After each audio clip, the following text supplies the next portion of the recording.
YouTube channel. आज हम पढ़ने जा रहे हैं ह्यूमन रिप्रोडक्शन का part 6।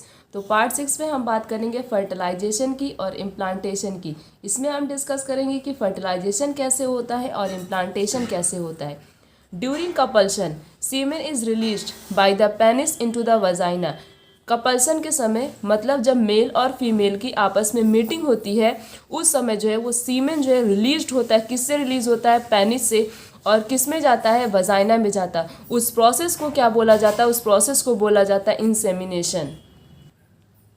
The motile sperm swim rapidly pass through the cervix, enter into the uterus and finally reach the ampullary region of the fallopian tube। ये जो motile sperm होता है, स्पर्म का नेचर कैसा होता है? स्पर्म मोटाइल होता है। तो स्पर्म जो है इजीली पास होता है किससे? सर्विक्स से। सर्विक्स से किस में जाता है? यूट्रस में जाता है। यूट्रस में आने के बाद वो किस में जाता है? Ampullary region of the fallopian tube. Fallopian tube के एम्पलरी रीजन में आता है। क्या आता है यहाँ पे? क्या क्या आया यहाँ पे? मोटाइल स्पर्म जो है एम्पलरी रीजन में आके पहुंच गया। उसके बाद the ovum released by the ovary. अब ये जो ओवम रिलीज होता है ओवरी से वो भी जो है एम्पलरी रीजन में आके पहुंचता है जहाँ पे फर्टिलाइजेशन होता है। मेन जो है फर्टिलाइजेशन कहाँ होता है? फैलोपियन ट्यूब के एम्पलरी रीजन में होता है। तो जब एम्पलरी रीजन में जो है ओवम और स्पर्म दोनों ही एक साथ पहुंचते हैं तभी वो लेडी प्रेग्नेंट होती है, नहीं तो प्रेगनेंसी का कोई भी केस नहीं देखने को मिलता। Fertilization can only occur if the fertilization तभी होगा जब ओवम और स्पर्म दोनों ही एक साथ किसमें पहुंचेंगे? एम्पलरी रीजन में पहुंचेंगे। यही कारण है कि हर कपल्सन के समय जो है कोई भी फीमेल जो है प्रेग्नेंट नहीं हो जाती है। The process of fusion of sperm with ovum is called fertilization. Fertilization किसे कहते हैं? जब स्पर्म और ओवम दोनों एक दूसरे से फ्यूज करते हैं उस प्रोसेस को फर्टिलाइजेशन बोला जाता है। During fertilization sperm come in contact with zona pellucida layer of the ovum. Ovum की एक लेयर होती है जिसे बोला जाता है, जैसे ये क्या है? ओवम है। ये ओवम की कौन सी लेयर है? जोना प्लिसूडा लेयर है। तो जैसे ही फर्टिलाइजेशन के समय जो स्पर्म होता है वो किसके कांटेक्ट में आता है? जोना प्लिसूडा लेयर के कांटेक्ट में आता है ओवम के। And include the changes in the membrane that block the entry of additional sperm. Zona pellucida layer के बारे में इसके पहले भी हमने डिस्कस किया था। तो जोना प्लेसूडा लेयर का क्या काम करता है? ये ओवम की एक ऐसी लेयर होती है जो एडिशनल स्पर्म को इंटर नहीं करने देती है। Thus it ensure that only one sperm can fertilize an ovum. इसी वजह से एक ही स्पर्म ओवम से फर्टिलाइज कर पाता है। The secretion of acrosome help in the sperm enter into the cytoplasm of the ovum through the zona pellucida and the plasma membrane। Acrosome क्या करता है? एक्रोसोम इंजाइम सिक्रीट करता है और ये इंजाइम क्या करता है? हेल्प करता है ताकि ईजिली जो है स्पर्म इंटर कर जाए किसमें? ओवम के साइटोप्लाज्म में और आके जोना प्लेसूडा लेयर की कांटेक्ट में आ जाए। जैसे ये ओवम है, इससे आके स्पर्म एक स्पर्म अटैच हुआ, तुरंत ये लेयर बन जाती है। और अगर दो स्पर्म एक साथ मतलब बिल्कुल भी आगे पीछे नहीं, एक साथ आके ओवम से अटैच होते हैं तभी ट्विंस की कंडीशन देखने को मिलती है, नहीं तो ऐसी कोई कंडीशन देखने को नहीं मिलती है। इसी वजह से बहुत ही रेयर कंडीशन में क्या होता है? बहुत ही रेयर कंडीशन में ट्विंस का फॉर्मेशन होता है, क्योंकि दो स्पर्म जब एक साथ ही आके ओवम से अटैच होंगे तभी ट्विंस की कंडीशन देखने को मिलती है, नहीं तो एक स्पर्म के अटैचमेंट के बाद जो जोना प्लेसूडा लेयर का फॉर्मेशन हो जाता है। This induces the completion of the meiotic division of the secondary oocyte. The second meiotic division in an unequal and result to the formation of second polar body and haploid ovum. First polar body का formation कब होता है?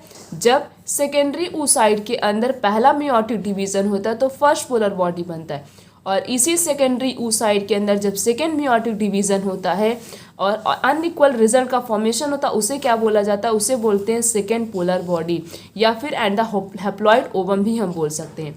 Soon the haploid nucleus of the sperm and that of the ovum fuse together to form a diploid zygote। जब sperm जो है ovum से आके attach हो जाता है, फर्टिलाइजेशन हो गया। अब फर्टिलाइजेशन के बाद किसका फॉर्मेशन होता है? तो जाइगोट का फॉर्मेशन होता है। तो मतलब फ्यूजन होने के बाद कौन सी चीज़ बनती है? जिसका नाम है zygote. One has a membrane, that the sex of the baby have to decided at this stage itself. और इसी जाइगोटिक स्टेज में जो है बेबी के सेक्स को भी डिटरमाइन किया जाता है। कैसे किया जाता है अब हम देखते हैं। जैसे फीमेल के पास क्या होता है एक्स एक्स, मेल के पास क्या होता है, मेल के पास एक्स वाई कंडीशन होती है। तो यहाँ पे अगर हम दोनों को आपस में क्या करेंगे, क्रॉस करेंगे तो क्या होगा X X, X Y, X X and X Y. तो यहाँ पे क्या हो रहा है, दो रिजल्ट क्या आ रहे हैं गर्ल्स के, दो क्या आ रहे हैं बॉयज़ के। मतलब 50% चांसेस होते हैं बॉयज़ के, 50% चांसेस किसके होते हैं गर्ल्स के। तो यहाँ पे लिखा 50% of the sperm carry the X chromosome while the 50% carry the Y. After fusion of male and female gametes, the zygote would carry to XX or XY depending on whether the sperm carry the X and Y fertilized the ovum. The zygote carry XX would depend upon the female. मतलब अगर XX condition है तो female, XY condition है तो क्या होगा, mail होगा। That is why मतलब साइंटिफिकली प्रूव कर दिया गया है कि बेबी के सेक्स को कौन डिटरमाइन करता है, फादर ना कि मदर। क्योंकि मदर के पास तो एक्स एक्स है, फादर के पास एक्स वाई, दो अलग अलग प्रकार के क्रोमोसोम हैं, तो यही डिटरमाइन करता, मदर डिटरमाइन नहीं करता। तो यहाँ पे जब फ्यूज़न होता है दोनों के बीच में तो 50% चांसेस होते हैं गर्ल्स के और 50% चांसेस किसके होते हैं, बॉयज़ के। अब जाइगोट बन चुका है, अब वो जाइगोट मूव करके कहाँ जाता है और कैसे फर्टिलाइजेशन होता है। The mitotic division start as the zygote move through the isthmus of the oviduct called the cleavage toward the uterus। अब माइटोटिक डिवीजन होगा, किस में माइटोटिक डिवीजन होगा, जाइगोट। जाइगोट मूव करके किस में आता है, इस्थमस में आता है, वहाँ पे माइटोटिक डिवीजन होता है। उसके बाद वो इस्थमस में किस में जाता है, ओविडक्ट में जाता है, और उसी प्रोसेस को बोला जाता है क्लीवेज। अगर कोई पूछे व्हाट इज क्लीवेज, क्लीवेज क्या होता है, जब कंटिन्यूअस जाइगोट के अंदर माइटोटिक डिवीजन होता है और यही जाइगोट क्या करता है, डिवाइड करता है, किसके अंदर करता है, इस्थमस के अंदर करता है, उसी प्रोसेस को क्लीवेज बोलते हैं। और क्या करेगा, जैसे डिवाइड करेगा तो 2 4 8 16 इस तरीके से क्या करेगा, बहुत सारे नंबर्स ऑफ डॉटर सेल का फॉर्मेशन करता है। और इसी डॉटर सेल को क्या बोला जाता है, इसी डॉटर सेल को जो है ब्लास्टोमियर बोलते हैं। द एम्ब्रियो, अब एम्ब्रियो जैसे 1 2 3 4 ऐसे 2 4 8 सेल्स फॉर्मेशन हुआ है, तो यही 8 to 16 ब्लास्टोमियर को क्या बोला जाता है, मोरूला। जैसे ये डायग्राम में दिखाया गया, यहाँ पे क्या है, एक ओवम है। अब इस ओवम से आके स्पर्म क्या किया, अटैच किया। देखो यहाँ पे एक स्पर्म इंटर कर दिया ओवम के अंदर। उसके बाद क्या हुआ, किसका फॉर्मेशन हुआ, 2 सेल्स का फॉर्मेशन हुआ। फिर किसका हुआ, 4 सेल्स का फॉर्मेशन हुआ। उसके बाद 8 सेल्स बनती हैं। उसके बाद 16 सेल्स का फॉर्मेशन होता है। फिर एक लेयर बन जाती है और उस लेयर को क्या बोलते हैं, ब्लास्टोमियर बोलते हैं। और इसके अंदर एक और लेयर बनती है, उसे बोला जाता है ट्रोपोब्लास्ट। और अंदर की जो लेयर होती है उसे बोलते हैं इनर सेल मास। तो यहाँ पे जब एम्ब्रियो जो है 8 to 16 ब्लास्टोमियर, मतलब 8 ये सेल है और 16 ये है, तो 8 से 16 ब्लास्टोमियर को क्या बोला जाता है, मोरूला बोला जाता है। The morula continue to divide and transform into blastocyst. अब मोरूला के अंदर कंटिन्यूअस डिवीजन होगा और वो किस में चेंज होता है, ब्लास्टोसिस्ट में। और वो मूव करेगा किसकी तरफ, यूट्रस की तरफ। The blastomere into the blastocyst. अब ब्लास्टोसिस्ट का फॉर्मेशन हुआ है, are arrange into the outer layer. Blastocyst एक और लेयर बना लेती है, उस लेयर को बोला जाता है ट्रोपोब्लास्ट। और इसी ट्रोपोब्लास्ट से बहुत सारी अंदर किस तरह क्या होती है, सेल्स का फॉर्मेशन हो जाता है, इनर ग्रुप ऑफ सेल बन जाती हैं। उस सेल को बोला जाता है inner cell mass. The trophoblast layer then get attached to the endometrium and inner cell mass get differentiated and the embryo. After the attachment, the uterine cell divide rapidly and cover the blastocyst. अब uterus की जो cell होगी वो divide करेगी और उस blastocyst को cover कर लेती है।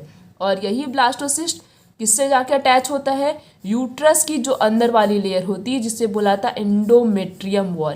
इस एंडोमेट्रियम वॉल से जब जाके ब्लास्टोसिस्ट अटैच होता है उस प्रोसेस को बोलते हैं इम्प्लांटेशन। और जब इम्प्लांटेशन होगा तभी वो लेडी प्रेग्नेंट होगी, अगर इम्प्लांटेशन नहीं होगा तो वो लेडी प्रेग्नेंट नहीं होगी। तो यहाँ पे क्या हुआ, फ्यूज़न हुआ, किसके किसके बीच में, मेल और फीमेल के बीच में। क्या बना, जाइगोट। जाइगोट के बाद क्या बनता है, एम्ब्रियो। अब एम्ब्रियो की बहुत सारी लेयर बनती है, पहले ब्लास्टोमियर बना, ब्लास्टोसिस्ट बना और एक ट्रोपोब्लास्ट की लेयर फॉर्मेशन हुई। ट्रोपोब्लास्ट के अंदर एक लेयर बनती है जिसे इनर सेल मास बोलते हैं। अब यही जो ब्लास्टोसिस्ट है यही जाके किससे अटैच होता है, यूट्रस की वॉल से अटैच होता है। अगर ये यूट्रस की वॉल से जाके अटैच होगा, उसी मतलब attachment of blastocyst to the uterus wall is known as implantation. और अगर इम्प्लांटेशन हुआ मतलब अटैचमेंट हुआ तभी वो लेडी प्रेग्नेंट होगी, बट अगर अटैचमेंट नहीं हुआ तो प्रेगनेंसी का कोई भी केस देखने को नहीं मिलता। तो हमने इस पूरे लेक्चर में फर्टिलाइजेशन के बारे में डिस्कस किया और इम्प्लांटेशन के बारे में।